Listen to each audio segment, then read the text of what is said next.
By the time the car reached the city, the terrifying storm had finally passed. Then, as the clouds parted, a vibrant seven-colored rainbow stretched across the sky, causing countless people to stop and stare. Charlie pulled up to the entrance of the flea market and let Irvin out. After Irvin got out, he bowed respectfully to Charlie and said, "Thank you, Mr. Wade." Charlie looked at him and said coolly, "Irvin, you must never tell anyone what happened today. Do you understand?" "Mr. Wade, don't worry. I understand completely." Irvin's face was filled with admiration. He now saw Charlie as a god. Charlie nodded in satisfaction and drove off. Irvin just stood there, watching Charlie drive away, not daring to move for a long time. As for Elsa, Charlie and Claire took her straight to her hotel. Elsa had been staying at the Aurelius Grand in Oris Hill. The security there is excellent, and it's a Wade family property. It would take Elsa's cousin tons of courage to even think about attacking her there. He would never dare. Until the moment she stepped out of the car, Elsa's gaze on Charlie was still incredibly complicated. Her heart felt heavy, like it was weighed down by a stone. There was so much she wanted to say to Charlie. She wanted to thank him. She wanted to confess her feelings. And she wanted to tell him how much she regretted misjudging him so completely. But with Clare right there, she couldn't say any of it. Several times, she opened her mouth to speak, but hesitated and stopped herself. When they reached the hotel entrance, Clare hugged her. "Elsa, remember," she said softly, "you have to call Charlie if you get into any trouble. Don't put yourself in danger." Elsa nodded and whispered, "Don't worry, Clare. I will." Charlie watched Clare holding Elsa and couldn't help but feel a pang of jealousy. His own wife had barely ever held him, yet she so easily held her best friend. What Charlie didn't notice was the look of envy in Elsa's eyes as she looked at Clare. Considering Elsa was Clare's best friend, Charlie felt a sense of responsibility for her safety. While the two women were saying their goodbyes, he sent a quick text to Isaac. "Send a message to the Gardner family in Eastcliff. If they even think about harming Elsa again, I will level their entire family." The Gardner family's power was less than 1/10 of the Wade family's. They wouldn't dare to make that mistake again. After dropping off Elsa, Charlie and Claire went home. Soaked from the rain, the first thing Claire did was jump in the shower to change. Charlie gave all the money he'd gotten from Irvin to Jacob. Jacob practically snatched the $300,000, his eyes gleaming. "This is just the start," he said excitedly. "Next time, I'll find some hidden gems and make $3 million off him. From now on, our family's future is riding on me." Charlie managed a weak smile, thinking to himself, "Jacob, oh Jacob, you've got to give Irvin a break. That poor guy gets scammed so often I don't know how he even makes a living. And now you've taken $300,000 from him in one go. If you bring him some piece of junk, he'll think you're some kind of expert, and he'll be too scared to make you mad. He'll end up paying a fortune for it just to stay on your good side. You're going to bankrupt the guy." Look, Irvin might be a hustler, but he's not a bad person. You can't just keep bleeding him dry like this. So Charlie tried to reason with him. "Dad, maybe you should ease up on dealing with Irvin. The guy can't be trusted. If you get too involved with him, you're bound to get burned eventually." Jacob scoffed. "What do you know? You go around telling people about energy alignment or whatever, and that's just a scam. We're in the serious antique business. If you don't get it, then stay out of it. Just watch and learn." Seeing Jacob so committed to this dead-end path, Charlie could only shake his head and head back to the bedroom. When he walked in, Claire had already showered and changed into a lavender silk slip. Her shoulders were smooth and pale, her arms delicate. and much of her beautiful back was exposed. Charlie felt his throat go dry as his eyes locked onto her. The nightgown, sheer and delicate, perfectly outlined the graceful curves of her body as she lay on her side. The hem rested high on her thighs, her legs drawn close together, her feet perfect. Claire's face flushed under his intense gaze. "What are you staring at?" she mumbled. "It's not like you haven't seen me before. What's so great to look at?" Charlie smiled. "Honey, you're so beautiful I could look at you forever." Claire rolled her eyes, but a new light flashed in them. Charlie's performance today had genuinely surprised her.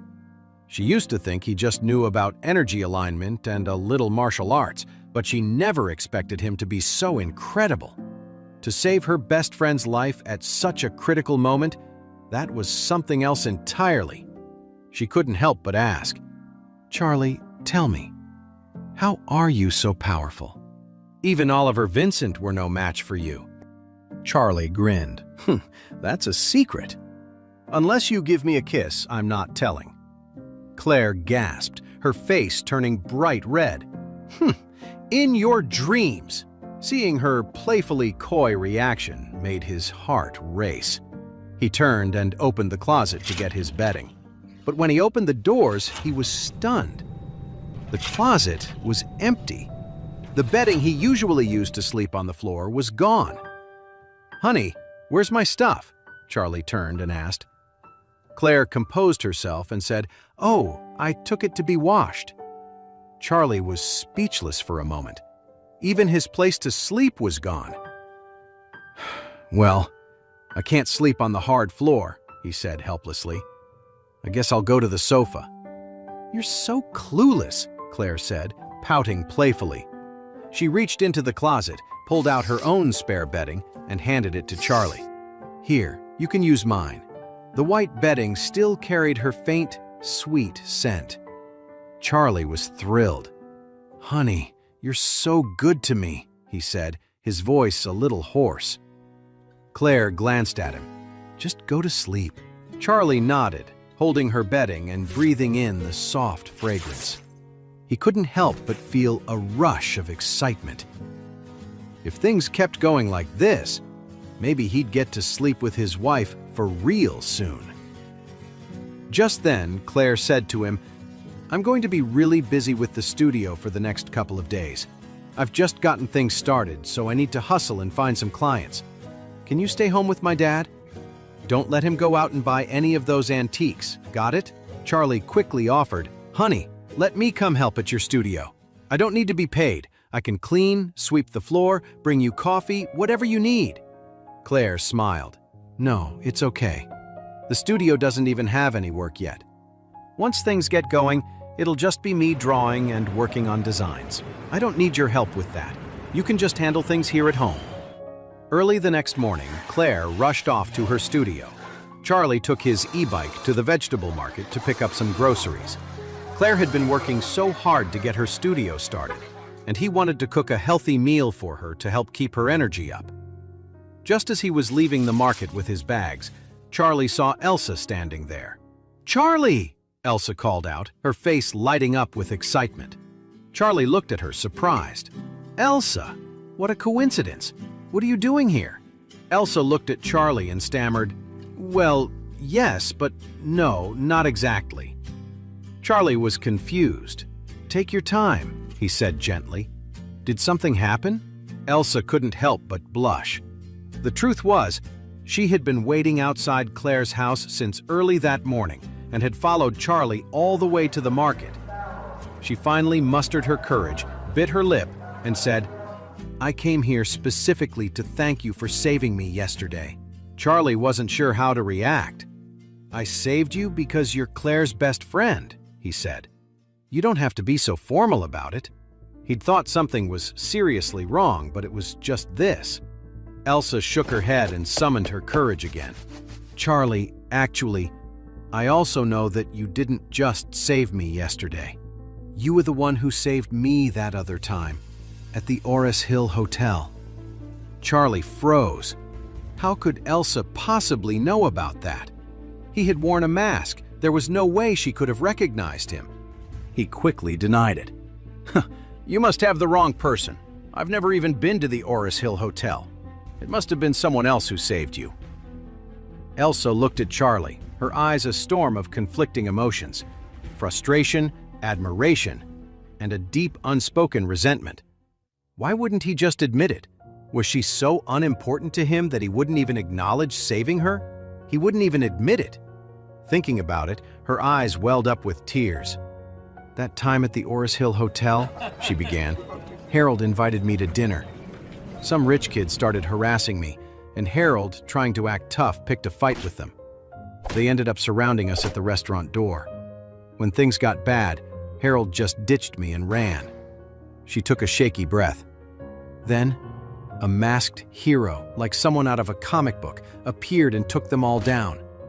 "He saved me, just like you saved me." As she spoke about that night, Elsa's face turned bright red. That was the day she and Charlie had been so close, the day he'd had to take off her pants. Of course, she knew he only did it to save her and had no other intentions. Hearing this, Charlie felt sick to his stomach. Why did she have to bring that up? He thought frantically. How can I possibly admit to any of this? If Clare ever found out something like that happened between him and her best friend, all hell would break loose. "Elsa, you've really got it wrong," he said, trying to sound convincing. "I can handle myself in a fight, sure, but I'm not the guy who saved you at the hotel." He quickly added, "The only time I helped you was yesterday." Seeing that Charlie still wouldn't admit it, Elsa sighed softly and pulled the lucky charm stone from her pocket. "Then what about this stone?" she asked, holding it out. "How do you explain this?" Charlie's eyes widened. That was his stone, the one he'd lost a long time ago. He'd looked everywhere for it. How did it end up in Elsa's hands? It must have been from that night. When he rescued her at the Oris Hill Hotel, she must have picked it up. To know more, listen to the audio series Heir in Hiding, only on the Pocket FM app.